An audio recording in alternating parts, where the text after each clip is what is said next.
Welcome, everyone. Thank you for coming to another presentation. Jiwoong, take it away. You have 50 minutes. Okay, thank you very much. Thank you for having me here, and thank you for coming. So my name is Jiwoong Shin. I'm in marketing at Yale School of Management. So this is probably a little bit different from what you guys usually see. This is a kind of you can think of it as a application of such theory, which you contribute a lot. So it's how such framework can be applied to explain some of the very remote field you may think is marketing, and explain the one of the fundamental concept of marketing. So its title is a model of brand positioning. This is a co-work with Tony Kerr, who is now Chinese University of Hong Kong, and Jungju Yu, who is my former student, who is at City University of Hong Kong. Now he's moving back to Korea, KAIST. So as I say, this idea we are trying to explain the brand positioning. Brand positioning is something you may think is one of the most critical and the fundamental concepts in marketing. So when we think about brand positioning, it is a little bit vague concept. However, it is enormously important in practice. They believe that if you open any marketing textbook, it always say the importance of brand positioning. And they say that brand positioning can significantly increase the demand for product and affect the firm's performance. However, what is brand positioning? So if you look at the textbook, they just say very vaguely, brand positioning is something, clarify what brand is all about and why consumers should purchase it. So in spite of its importance and the practical relevance, the firms are spending millions of dollars for crafting their brand positioning and repositioning. However, little legal analysis, our attention has been paid to about the mechanism, how this brand positioning can affect consumer behavior and market outcome.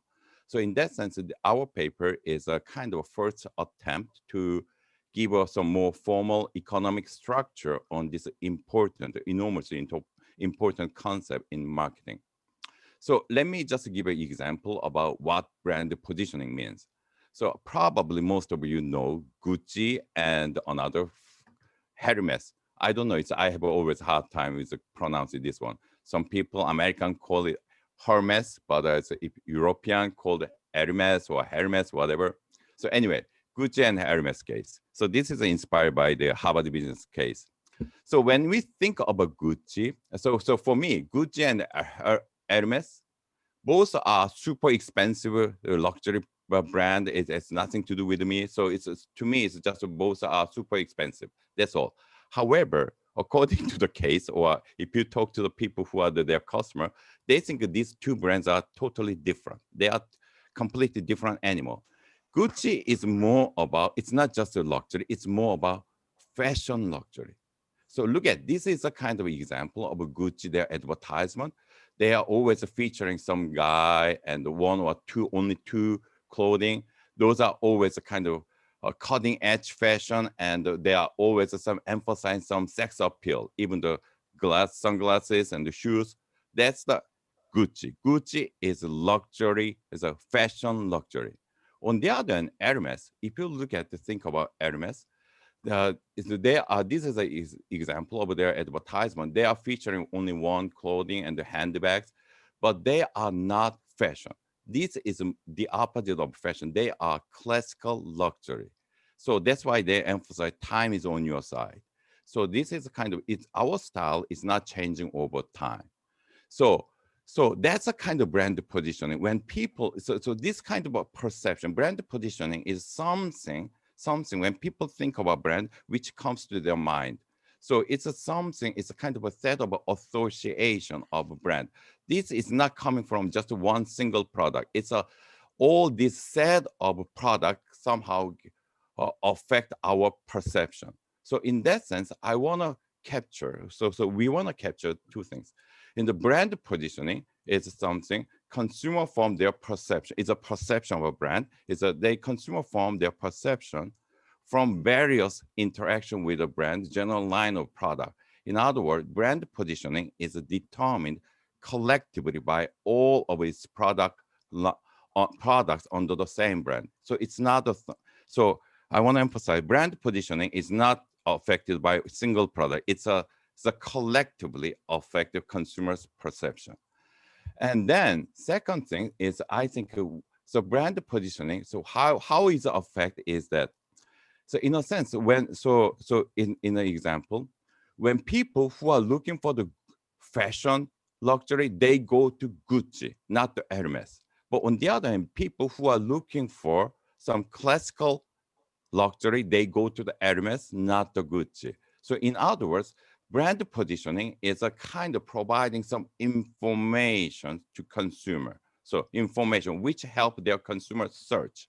So it makes it easier for consumer to choose where to purchase without conscious knowledge of exact design or style of each individual product. So when people form the brand perceptions, they are not necessary by this particular clothing. However, based on this perception, they are without knowing what they are getting, without knowing exact style of individual product, they choose where to search. So in that sense, brand positioning serve as an invitation for consumer search. So therefore, they provide some information. That's a kind of story that we want to capture in our paper. So this is another example by Stuart Weitzman, which is another woman's shoes brand, which I like his quote, which captures all the essence of what we want to try. So here's a quote. So Stuart, he said that she refers to her, he's a customer. She may not like what we made the following season, but she will give us the first look because she is a customer of ours. We know what she will like and give her some sort of that. So that's the idea. So she may not like our particular product. However, at least she will give us first to look. So because of this brand positioning, give us some kind of sufficient information to consumers. So therefore, make people search first. So that's a kind of idea that we want to propose in our paper. So here's a list of the objectives. So in this paper, we want to try to give us some formal definitions about what exactly brand positioning is and how does it affect consumers' choice. So we provide some conceptual economic framework about this underlying mechanism. So our mechanism is based on the product portfolio and consumer search framework. And after providing this formal modeling structure on the concept of brand positioning, then we ask a more practical question of forms optimal brand positioning. When is it good to be a mainstream brand or a niche brand? So I want to give be more precise. What do I mean, mainstream and niche? So that's a kind of objective that we want to achieve in this paper. By the way, I don't see any of you here so because my screen is blocked. So feel free to stop me if there's anything unclear. Please stop me and ask me a question if you have anything. So here's a kind of Jiwoong, since you gave the invitation, I mean, it seems there's some close relationship with some of the umbrella branding literature, and in particular, I'm thinking of like Sappington and Wernerfeld, this sort of more horizontal notion of what an umbrella brand is. So, I mean, all of that is done without the search framework at all. Right. So could you just relate what you're doing to that? Yes, I actually prepared for in the literature review part, but can I just answer that? Yeah. I mean, whatever you like. If you want to defer it, that's fine. Okay, so maybe just wait just one more minute, then I will get there. Next slide. So here's a kind of a preview of a result. So we're gonna actually say the brand positioning can be an effective communication mechanism for consumer search. So in a sense, brand positioning can provide some sufficient information which direct consumer search. So in a sense, it's a brand positioning is a kind of a mechanism to be a prominent form. So therefore, we can actually show that beyond the real functional difference, beyond just a simple product differentiation, there is a role, special role of a brand positioning. So that's which can have some effect on consumer search. That's the kind of key result that we want to propose. So also based on this framework, we identify key economic trade-off for a firm to position its brand as a mainstream and the niche. So this trade-off coming from the holder problem because of consumer search, which I'm gonna elaborate soon more. So before I show you the model, so let me just touch on some literature review by also here I can answer your questions. So in the marketing area, so probably you're not so familiar. In marketing, this brand positioning has been really big issue. However, most of the paper, or I would say almost every paper, is approaching the brand positioning from the psychological mechanism. So in a sense, brand positioning is something, when people think of a brand, it comes to their mind, it's a set of association. When we think of McDonald's, what does come to our mind? It's a cheap, it's a fast food, and it's a not healthy. So that's a kind of positioning. That's kind of perception is a brand positioning. In the Toyota Camry, we think of it, it's a very high quality, it's reliable, economic, but it's not sporty, it's not classy. So that's a kind of brand positioning.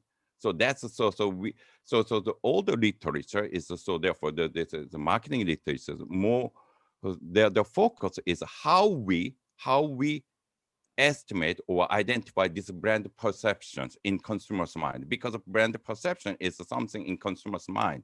So therefore there's a lot of new technology, many tools or technology are developed in the marketing field, how to estimate its consumers' perception. So before 2010, most of the methodologies are based on the survey. Based on the survey, using some multivariate technology such as vector analysis, we've identified the kind of many dimensions. What are the kind of key dimensions consumer care, and then based on these dimensions, then where exactly each brand are located.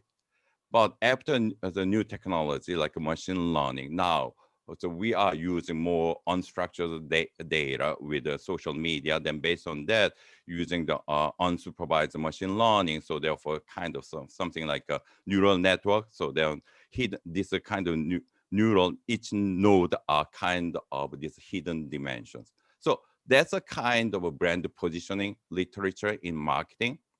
Then as Heskey asked, so then it's a more fundamental issue is what is a brand? What is a brand? The meaning of a brand. So then there's economic papers actually answer to that. So economic literature said that brand is a kind of a vehicle for information. Brand provide information. So then what kind of information? So depending on the type of information, so there's a two stream of literature in economics. One is adverse selection model and the other is moral hazard. So it depends on how you look at the outcome of firm's performance, product outcome, which is quality. So one stream literature said that product quality rely on the characteristic of the firm or type of the firm. Good type of firm can produce the good high quality, and the low quality firm cannot produce high quality. So therefore, brand is a signal to send a signal about their hidden type, which is the adverse selection model, which is starting from the Warnerfeld and Cabral and so on. So in that sense, therefore, when the company extend the brand from existing brand to the new brand, when they launch a new product and using the same brand, which is a signal of high quality. So that's a kind of Warnerfeld model. So that's more about applying to the new product introduction stage. So this is my answer to Heskey, your question. So could I just react very briefly to that? I mean, I don't want to rail this, but I mean, I think an important distinction to make is between the brand as providing information about vertical quality that I think right. That's right.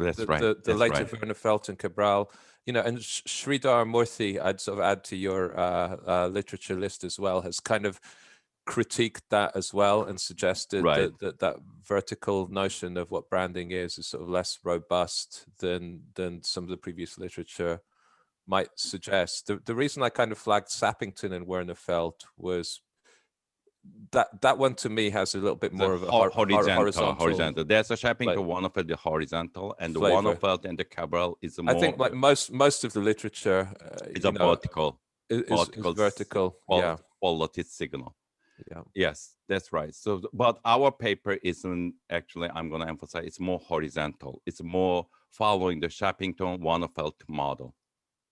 But we are actually trying to. So the literature is still about when the new product come in, whether they are using the same brand or not. It's more about umbrella brand.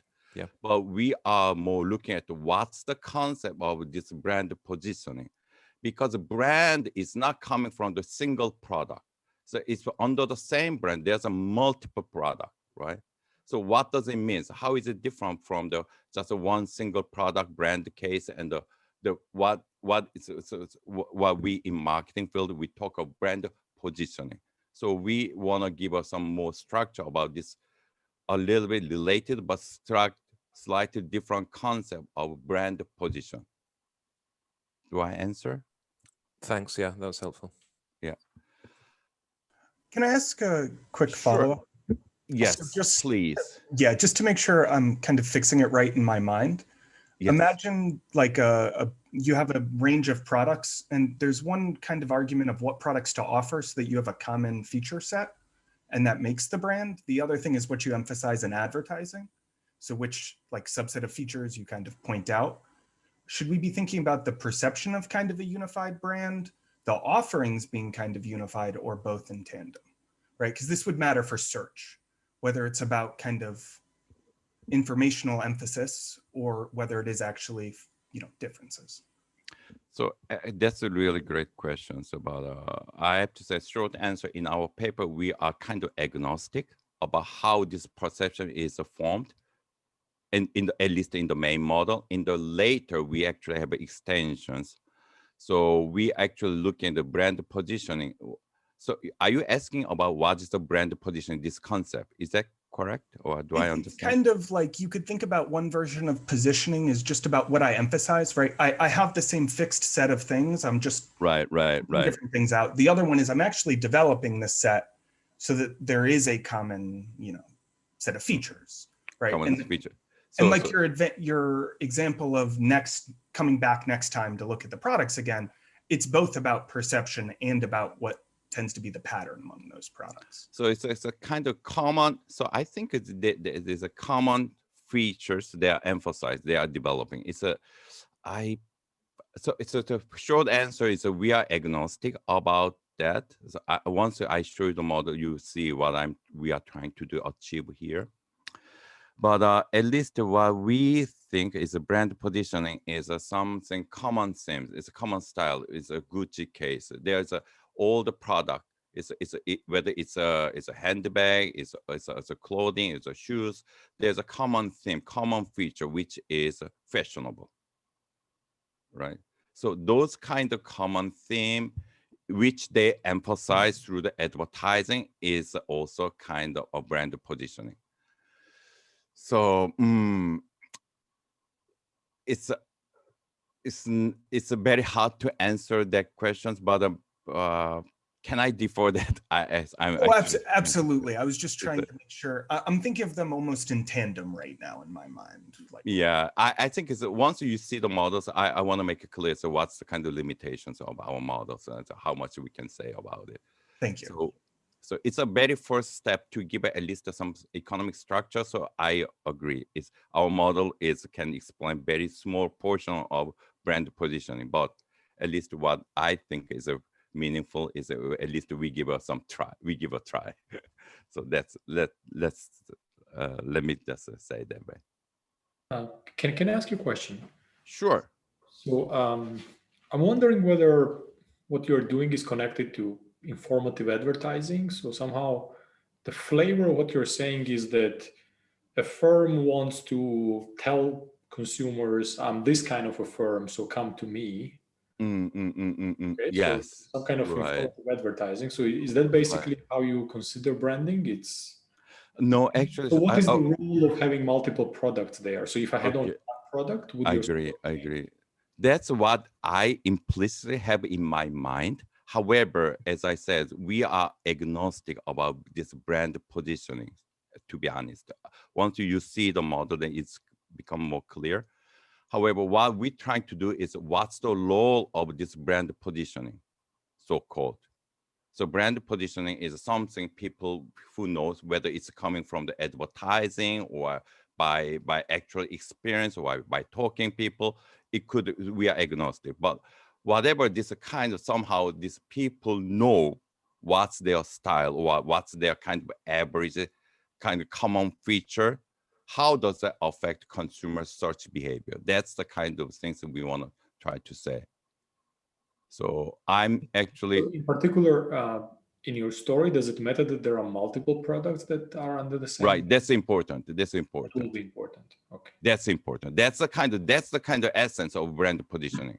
That's what I want to emphasize. So once I show the model, then I want to make it clearer. So maybe. Okay. So I know I do not answer fully, but I kind of tends to defer everything later. But it is true. It is true. Those are good questions. Okay, anyway, so another one is a literature. Obviously, product positioning, there's huge literature. I could not even say everything starting from hoteling, but there's a product positioning, but there's nothing about brand positioning. What is it? So how is it working? So there's one paper which is claimed brand repositioning by Miguel Villas-Boas. However, if you look at this paper, this is actually product positioning. There's just no special meaning of a brand positioning. So here we want to give some special role, identify some special role of a brand positioning. And also this, as I said, our framework is built on the development in the consumer search theory. A lot of people in this room actually contribute. So starting from the Armstrong and Drew and their ordered search, so they emphasize the importance of to be the prominent form. So that's a really game changer in marketing. Think about that. All the marketing activities is all try to be the first form for consumer to search. So therefore, we actually look at a lot of things through the advertising, product design, pricing, and service, or even targeting. That's all the marketing literature as actually emphasized. So they compete to be the first form. So in that sense, our papers also say that brand positioning also can serve as a kind of mechanism to direct consumer search. So our paper is try to give us some framework about how to think about brand positioning. And this brand positioning provides some information which direct consumer search. That's our paper's position. So now let me show you the model finally. So our model is simple. So it's think about this is a horizontal. So we are thinking about brand positioning, more about horizontal positioning. Think about similar level of brands such as Gucci and Hermes, which are super expensive one. So there's a unique mass of consumer with a heterogeneous preference is a hoteling line. And monopolists, we are looking at the particular monopolist, can choose a location of their product. In this case, main model, we look at the simplest case. There's a two product. Monopolists can choose the locations. And the monopolist, this feasible set is actually subset of entire consumer preference.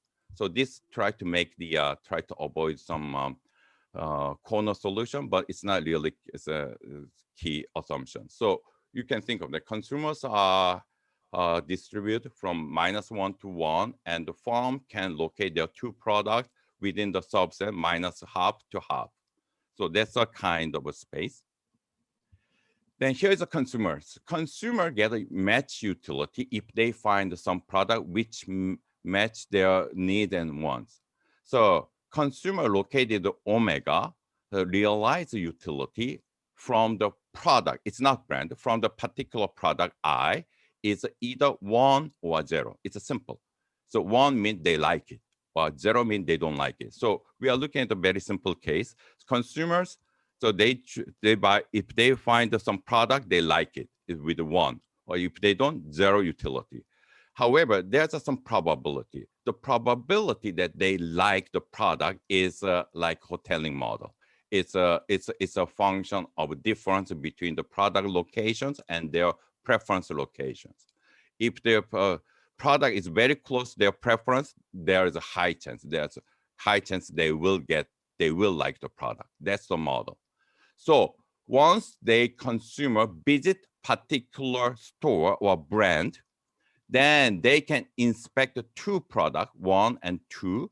Then if they find something they like, they get 1. That's a kind of setup. So the probability is a theta minus difference. So theta kind of captures unforeseen contingency that may affect the match. So that's we add some uncertainty here. Theta can be either equal or less than 1. So this is our definition of brand positioning. So brand positioning is, as I said, what I want to capture that when people say the brand positioning, it's not coming from the single product. It's from the multiple product under the same brand. So brand positioning is something commonality. So therefore we said that we define brand positioning, which consumer has in their mind is average locations of all the product under the same brand. That's the brand positioning. So in our particular case, there's a two product location, 2 product. So that's the average. That's the brand location, brand positioning. So this brand positioning is determined by its product portfolio. So therefore, X1, you can think of B minus delta, and X2 is B plus delta. Delta is the average spread. So delta measures the spread. Jiwoong, can I ask a question about this? Sure. So this suggests that a firm that has both products, say, at 0, has the same brand positioning as a firm with one product at -0.5 and another at 0.5. Right. Exactly. But intuitively, you would think that if you have both products at 0, you do have a clear kind of brand positioning. Whereas if one is at -0.5 and the other is at 0.5, yes, that's very different. Much of it's a very different, exactly. But exactly, very different. Your definition, it gives the same result. No, not result. Same brand positioning, but results are very different. So that's exactly what we are actually looking at. So exactly. Thank you for that question, sir. So exactly. So I will be clear about that. So here, brand positioning is a consumer's mind, so which they think, oh, whenever I think Gucci is fashionable. So that's the average location. However, how strong this brand perception is. If these products are spread is smaller, maybe it's much stronger belief about brand positioning. So that's what we are looking at. So there's can I go or is it okay? Okay. Yeah. So exactly. So that's something we actually looking at. So there's 2 pieces of information that are relevant for consumers' decision. One is average locations and the spread, how spread these are. So what we are assuming, we are looking at the setting is that consumers do not observe the location of each individual product of brand XI. They don't. Because, I know Gucci is fashionable, but I don't know what. So usually each store, each brand, they carry 3,000 to 4,000 SKUs. So how do I know exactly how exact style or style or the location of each product? However, consumer users have this summary statistics, which is a brand positioning. So they know the average, however, they do not know the XI. So instead, they know the average location.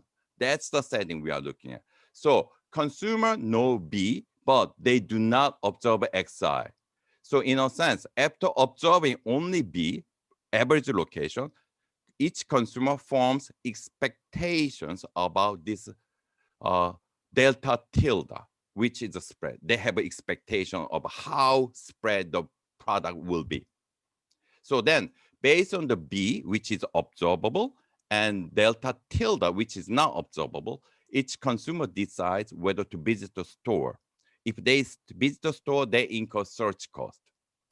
So after visiting the store, then they observe all the XI. They can inspect the product without any cost. That's the assumption. So they observe the true delta. That's the setting. That's the setting which we want to investigate. Why don't you have them observe delta explicitly as well? Because so that's exactly the point. So the product, there's a 3,000 to 4,000 SKU in the store. So when consumer make a decision where to go, should I go to the Gucci store or Hermes store? They do not know what exactly they are getting. So if I'm looking for the jeans, but I mean, even if they knew what the XIs are, they wouldn't know what they're getting, because even knowing what XI is, there's some probability I'm going to be a match or that I'm not going to be a match. So if you know the XI, then you have a better sense of a match. That's true. So, but still, I only know the match in a probabilistic sense. I don't know that I'm right. going. That's right. Right. That's right. But I'm actually trying to capture the realistic world. I'm trying to capture the real world in a simplistic possible way. So I think when consumer make a decision in Stuart case, they don't know what they're getting, but they give us they have a sense about, because how do they know the sense? Because the average. It's fine. I mean, but I think you still, there's a sense in which even if they knew delta, they wouldn't know exactly what they're getting, because there's still this issue of the. Oh, you are saying that even knowing XI or even knowing delta, I still don't know whether I'm going to like the good or not, because there's some probability that yes, there's a still uncertainty. However, their decision will be very different. Okay, their decision will be different, and so which decision which is resemble the reality, reflect the real world. I think. I mean, I think the role of this uncertainty about delta will again become clearer as we. Okay. Sure. Can I also still maybe come back 1 second? So yeah, sure. I also feel a little bit that brand positioning kind of restricts the type of products that you can sell. So I mean, if you think about Gucci, yes, if you look for, say, walking shoes or something like that, probably you will not find them with Gucci. Yes, exactly. And so the brand gets exactly. But that doesn't seem to be the case in your model, because the brand still allows you to produce whatever products you would like on the product line. Exactly. That's the point. So based on the B, they form their expectations, delta, which is a function of B. Right? So B give us some information, not only the location, but also something about this delta. Is that what you are saying? Yeah, but at least the way, I mean, maybe you have to tell more precisely when you can choose what, but. Yes, I didn't tell you yet. Yeah. Okay, right? maybe please go on. And then, yeah, exactly. I'm sorry, I'm slow. I'm maybe you're ahead. So here's a kind of expectation. So somebody, I'm sorry, I cannot see the slide, the zoom. So if imagine that something is in the brand location, which consumer observer, B is the average location is 0. It can be something like that, or it can be completely much spread one, right? We don't know. So consumer has a still uncertainty. However, when brand location is a niche, by definition, brand is an average location. So therefore, the spread is kind of limited by the location. It cannot spread much bigger. Right? So there, in that sense, B can give us give us information to consumer about what they can expect about delta. So here's a kind of a more realistic example. So I'm a marketing guy. We always care about the real world, it's relevance. So give me the real world example. Untitled is a kind of a brand, which is a mainstream brand. It's not, people say it's not so characteristic. So Untitled, we know the Untitled, it's a kind of mainstream brand. It's not too formal, it's not too casual. So then you can find this kind of two type. It's not really too formal, it's not too casual, but also at the same time, Untitled, you can expect that you can have a much more formal or much more casual.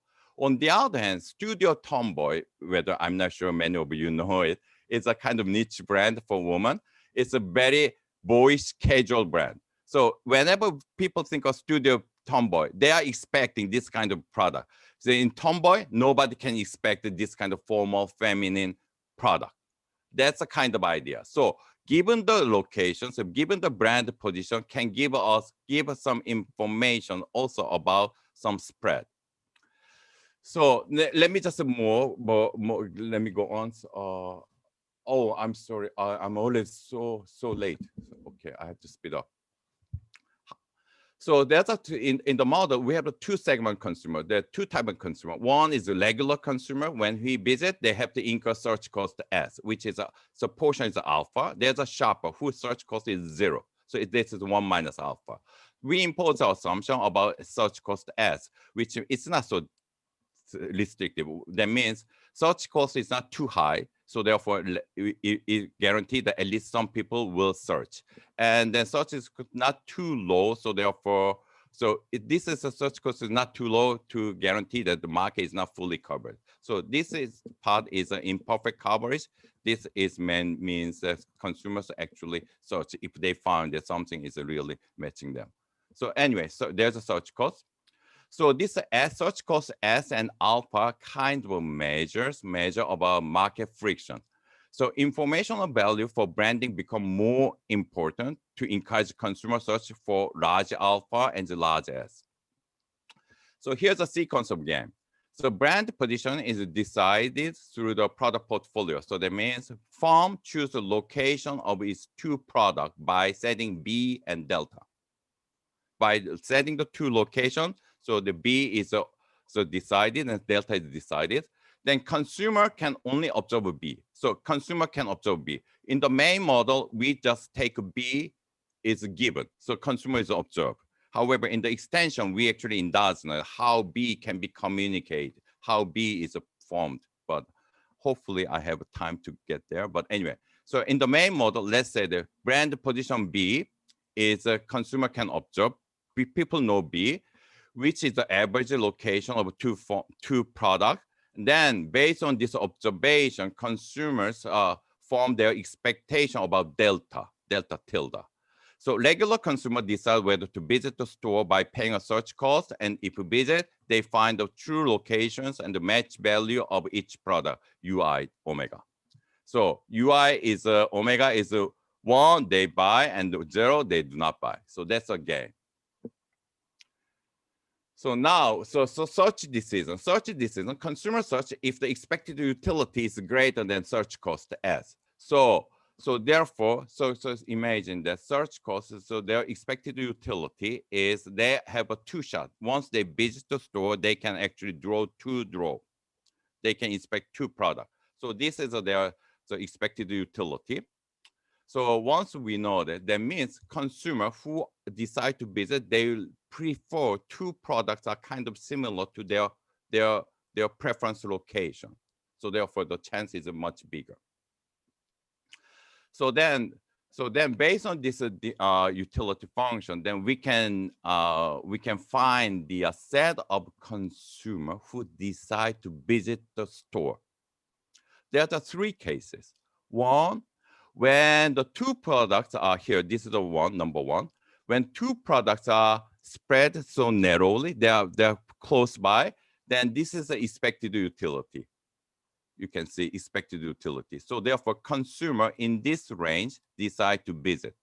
So this is we call strong brand. That means, so because when two products are not so spread out so widely, so therefore expected utility is a lot higher. So therefore, all the people who decide to visit come from the single unit range. However, when the firm spread the two products a little bit further, then what happened is this kind of unique, interesting case, which means consumers who are actually very close to average location decide not to visit. However, people who are a little bit further away, they decide to visit. So therefore, consumers who visit come from the two disjoint set. And if the firm spread two products even further, then expected utility to find a good match is much smaller than search cost none of consumer decide to visit. So which we call the weak brand. So there's 3 cases. So we analyze 3 cases all. So given that this number of regular consumer who visit, remember, so I'm sorry, I have to make sure that this is all about regular consumer who needs to incur search costs. But there's a 1 minus alpha portion of shopper who do not incur any search costs. So they always visit.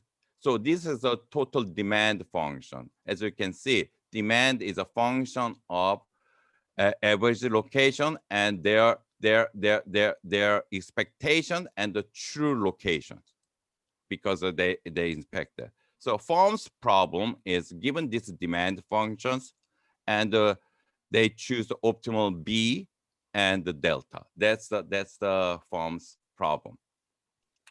May I ask a clarifying question? Sure. Go ahead. So basically, as far as I understand, there is no asymmetric information in terms of the fundamentals of the model. Our consumer do not know the exact locations. But I mean, location is an endogenous choice, as far as I understand. Yes, firm's choice. Then they need to convince consumer without knowing the exact location. Consumer may not visit you. How do I visit you? Why do I visit you without knowing that you are selling some crap for me, right? No, what I meant is like if there are no asymmetric information in the fundamentals, then consumers can rationally calculate yes the location choices, the delta. Yes. But you're introducing some sort of asymmetric information as if they don't observe delta, but they can calculate it because there is nothing unknown. They can calculate. That's it. They calculate exactly. I agree. They calculate delta tilde. Okay. They calculate it, but I will say that there's something interesting to happen. Hold up problem is happening because of that. So, but I don't disagree. There's a fundamental. But I have to say I disagree. Why do you say that there's no fundamental information asymmetry? This is still expectation. The firm can deviate anyway. There's an off equilibrium belief. Can happen. Okay.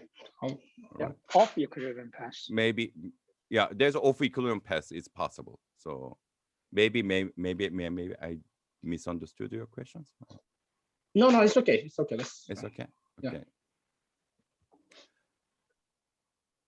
Yes, in equilibrium, yes, they can calculate. Okay, but anyway.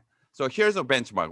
First benchmark, we look at what happens if there's only shoppers. So that means we set the alpha equals 0. There's no regular consumer. Everybody 0 search cost. In this case, what we found is that look, optimal choice is average location is always 0, and then they are optimally choose the 2 product. Optimally, it's just a simple reverse a simple product positioning or 2 product.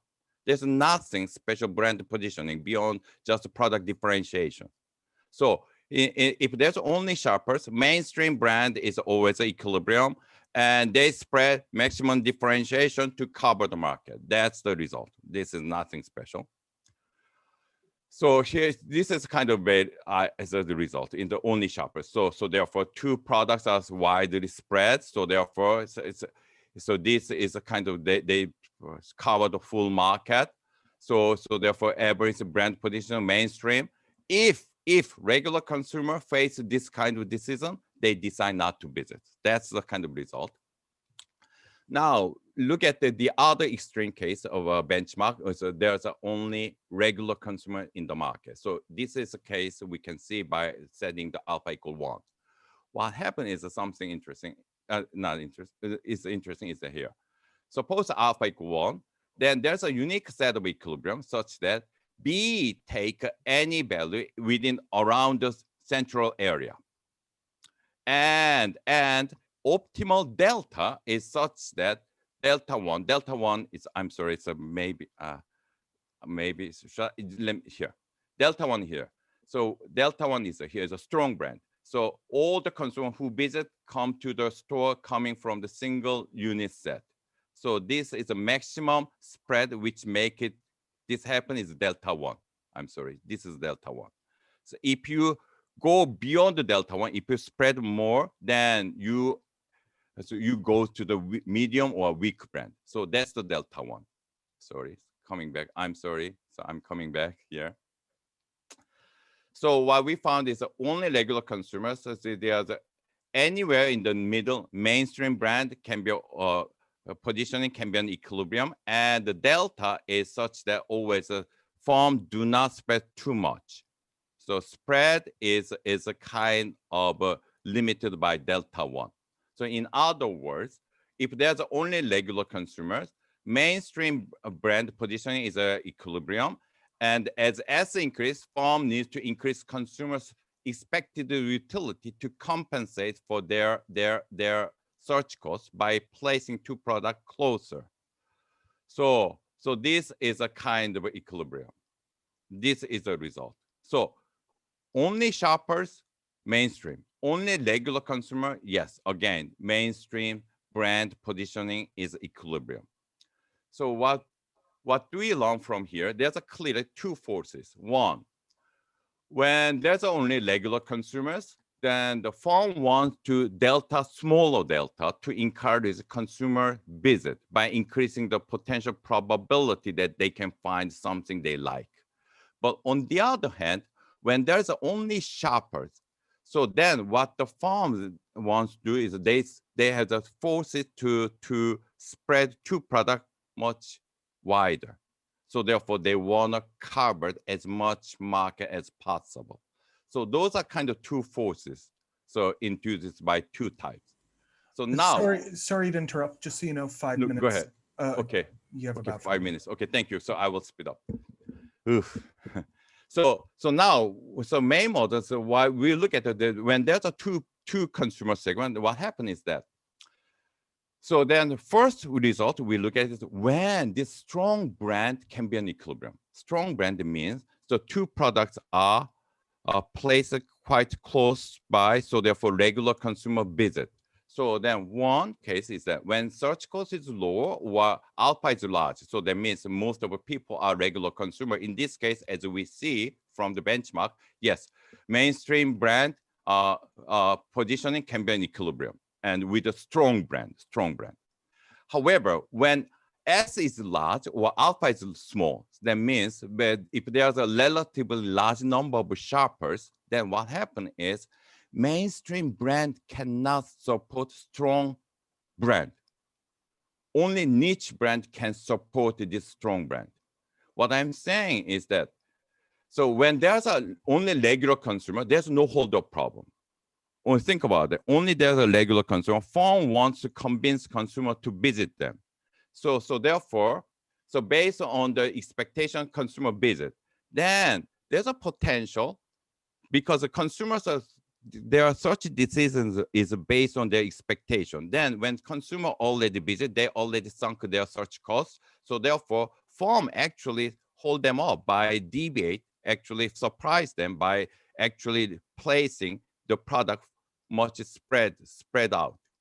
However, such deviation does not increase number of visitors because a consumer visit decision is based on the expectation.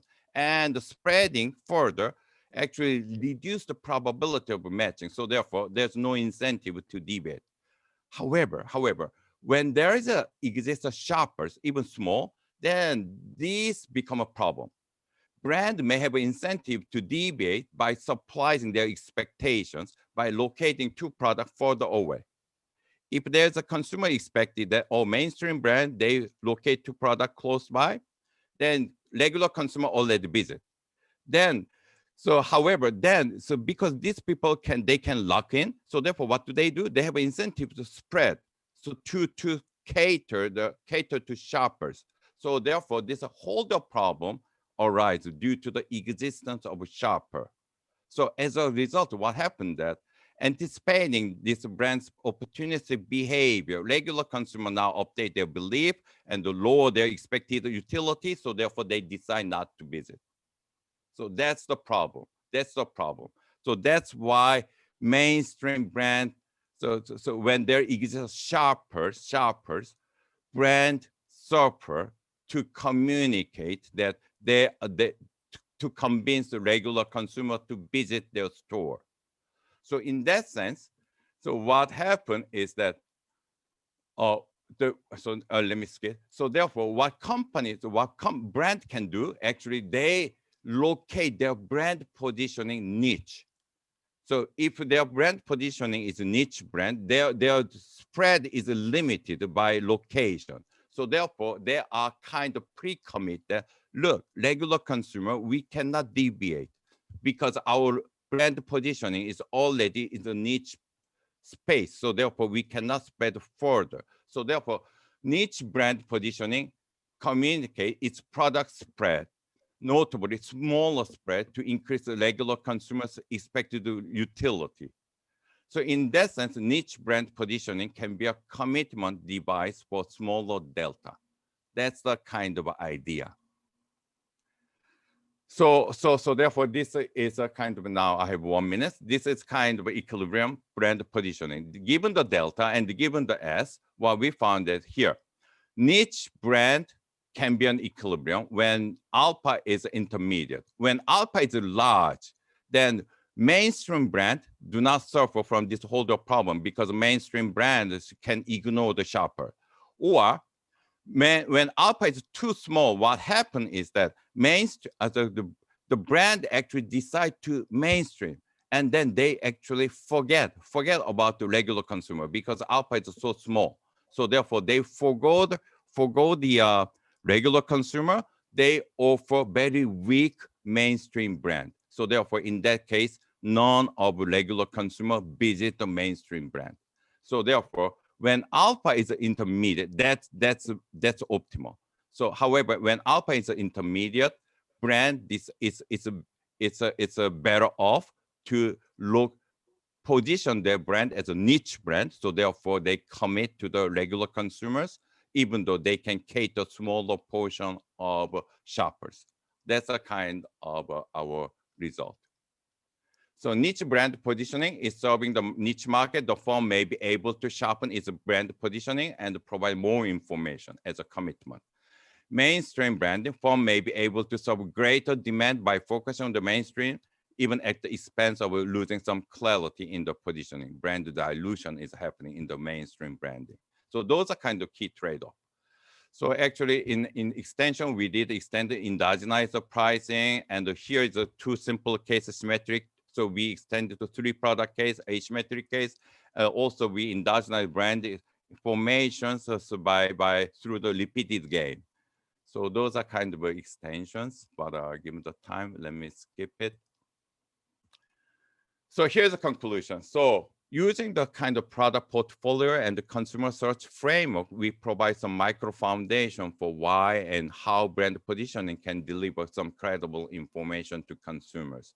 So we actually, I want to emphasize that we found that there is a beyond the real functional difference or beyond just simple product differentiation, the brand positioning can have some profound effect on consumer search. So also we identify conditions for different brand positioning, mainstream and niche brand. Mainstream and the niche brand positioning can particularly serve as a commitment device, not to dilute its brand. So this, so of course there's a lot of limitations. So as Heskey said, we do not say anything about vertical differentiations. Also, it's also interesting. Once we did extend it for repeated game, then what would be the dynamics of price pass and what happens if we consider competitions? So this is it. So thank you very much. I'm sorry to rush at the main mechanism part. I took too much time, but thank you very much. Thank you for a great presentation. I now open it up to questions. Feel free to ask. Can I ask something about the 2-product structure? So yes. In the sense that to me, it seems that a mainstream brand by default means that they also have mainstream products. And not necessarily. Not necessarily. Okay, fair enough. But let's suppose it does. So in the sense that then if I have 2 products, then I also have the product that is in the middle. So basically what I'm trying to ask is the following. Suppose that instead of having 2 products, wherever I position my brand, I also have the product exactly at the brand. Okay, so I have 3 products. Yes. So now my question is, would that change the results of your paper a lot? So somehow I'm getting the idea that maybe the the niche equilibrium wouldn't happen anymore, because then I don't have this. No, I don't not have, really. So we have a 3-product case. But is the 3-product case such that the third product is at the brand? It's not necessary. It can be, but it's not necessary. It can be anywhere. Okay. So and then we you actually, still, yes, you we still actually get show niche that. Yes, equilibrium. yes, Okay. yes. Okay, thank you. We found it. But then, sorry, still the isn't part of the niche equilibrium. So part Niche of the brand, niche right. equilibrium, niche brand, the equilibrium. I understand that this is for the firm not to want kind of to commit to not deviating, essentially. Right. But so and it doesn't have anything to do with the fact that you can have these non-shoppers, regular consumers visiting at these tips of the, on your figure, that you can only have. Right. That doesn't play any role there. Then say that again. So sorry. So like the figure that You're right. exactly. So once these ones start going above the search cost, so the middle figure, that doesn't explain anything about the niche equilibrium. Then is that the case? Okay. That's not the case, actually. Yeah. Okay. Here you can see. So it's a white area. This is actually this kind of a medium brand case. Okay. So here. So but we could not actually. This is a kind of. It sounds such a simple model, but analysis becomes so algebraically unnecessary, so complicated. We could not really fully characterize this area. So that's why we only find the sufficient condition for the niche brand. Okay. So I see. therefore, okay. Thank you. Sure. Could I just come back and maybe make an expositional point? So I think when you're talking about commitment, it's useful often to give the benchmark of if you could commit fully. So I think kind of presenting what would happen if delta was observable as well. Okay, that's actually might be helpful, because some of this kind of goes through, like this notion of strong, weak, whatever, like that goes through with delta observable. Right. And then the kind of point is just you can't have an unobservable delta in the middle, because for the reasons that you've explained, and because I think what was bothering me is I can be, if delta's observable, I can be niche in the middle of the space. So say that again. If delta was observable, then I can be narrow and still be in the middle of the line. Oh yeah, and actually, if delta is observable, so the brand do not want to be in the niche. They want it in the middle. They'd rather be in well, I mean, in some sense, it might not matter so much, because as long as I have enough two delta around me, where I am in the line is irrelevant. No, actually, if you are in the middle, then you can cover more people. If you are in the niche, then because we remember, if you are in the middle, very good. So then that's why we need such cost is such that a market imperfect coverage assumption. I see. But then I think, I mean, just to kind of flesh out the drivers a little bit, I think the kind of commitment to delta would be helpful. Okay. That's to me at least. Okay. So that's actually not a bad idea. Actually, that's good, because then we can actually highlight the role of this unobservability of delta, right? Yeah. Actually, that's a highlight. That also comes back a bit to when I was wondering what information's conveyed, right? Like it's somewhat there is if you can only advertise an average versus if you can advertise pretty accurately your spread as well. I right. So benchmark is useful. Okay. So that's good, useful. So our assumption is that firm cannot advertise, cannot deliver all the information, is 3,000 or 4,000 items. So instead, they actually advertise kind of average image. That's the idea. That's a summary statistics. However, if consumer can observe all this delta xi, what happens? So that's a kind of full information case is a benchmark. So therefore, we can say that. So going back to this point of a very large amount of products, is there a reason you go to 2 products rather than in some sense a continuum of offerings? where you're basically picking the variance. I don't quite have intuition on how you'd set this up. I'm just saying, like, you're often making these large number arguments, and right. So in the real world, the firm cannot deliver all the information about their product. So therefore, that we agree. So therefore, what is the simplest possible way to capture that? So say that, okay, 2 products, right? 2 is too large, so therefore limited bandwidth. You can actually offer one simple information. What do you want to offer? Do you want to offer the information about one product, but because then or average? So then I think that what real world that's happening is through the advertisement. I think what I see from here, this advertisement, it's almost they are telling me about their image, what you can get it. So that's how we come up with this framework of a modeling framework. But I more mean, like, you could think about a world where you pick the edges of your uniform distribution, and 2 products are pulled out of that uniform distribution for the consumer. You wouldn't quite have this hollowing out in the middle the same way, where sometimes an average product was pulled. Right, that's 2 right. points spread, you get this. Oh yeah. Okay, I got it. It would not occur if there was a wider range of products. Right. I got it. So that's more what I mean. like, okay. Oh, that's actually a better one. Probably more elegant. Possible. Yeah, if it works, it would be more elegant. If it breaks, then exactly. So that's probably more elegant. Yeah, Jinwoo. Yes. I'm just wondering, from the modeling perspective, is there a possibility to take out those shoppers? Because for me, like conceptually, why we necessarily need shoppers for this kind of like an overall topic? I know at the moment because the hold up problem, right? Right. Because if no shoppers, then there's no hold up problem. Right. But this partly depends on consumers' choices that, it's above a threshold, I buy it, otherwise I don't. But if you assume that the firm can extract a fraction of consumer surplus, then, even if consumer expect delta is 0, but after they come, I have incentive to spread a little bit. So the overall consumer surplus will go up and I can extract a part of it. So I will still have the incentive to spread. Right.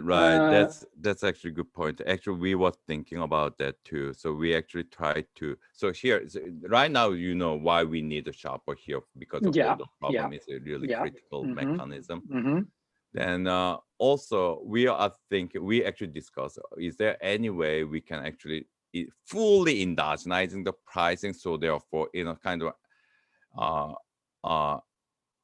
Anderson Renault model with the advertising content kind of a type of so through the advertising.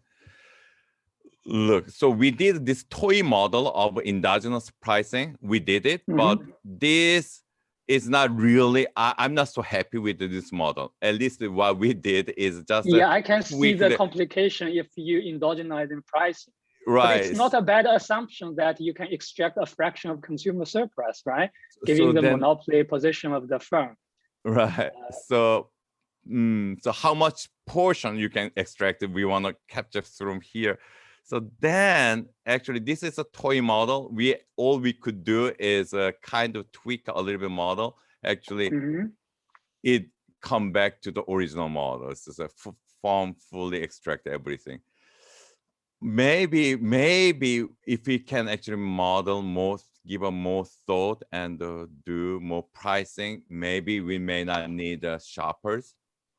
But right now we need. Because the shoppers, like conceptually, when I try to relate the concept of brand positioning and why we necessarily need shoppers, it seems not very natural.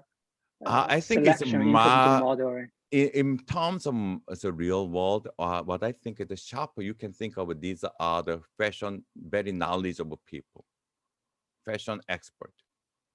So if you go there, there's some clear patronage of Gucci. They know. They somehow they have a different level of information set. So when I decide where to go, based on my image or perception of brand, which direct my decision where to go shop.